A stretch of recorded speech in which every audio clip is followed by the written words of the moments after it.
Well, first of all, we recognize that the engine of the BC economy is small business, and you'll see in our platform that we really take a look at the structure of how taxation is occurring.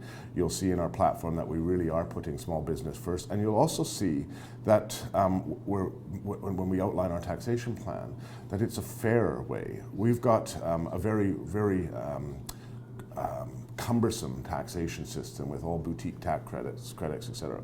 Also, I would argue that people need to recognize that the strength of a diverse economy is when you actually provide an environment that rewards and encourages innovation and creativity. What we have here in BC, and what we recognize in the party, is we are the most beautiful place in the world to live.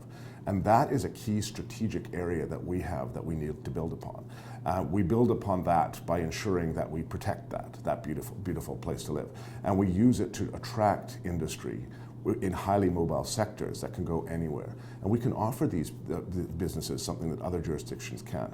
That's access to boundless, sustainable energy, water, and wood. And that's another key strategic advantage that we have. And the third key strategic advantage that we have is our education system is second to none in the world.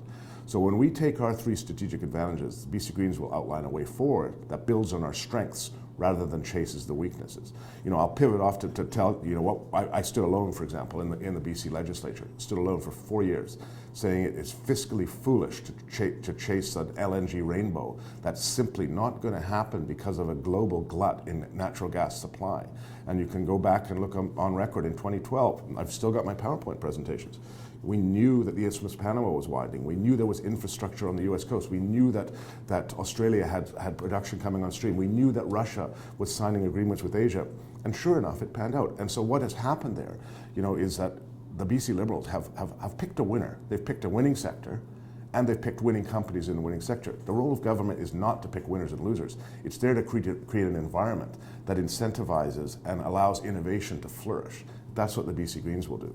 We won't be, you know, we won't be picking winners and losers and then desperately trying to deliver on an election promise by subsidizing, in the case of Woodfibre LNG, each and every one of those 100 jobs to the tune of $440,000 per year. That's ludicrous in terms of a public subsidy for an industry that would not otherwise be here. But what we would do instead is provide the framework for innovation and creativity to flourish.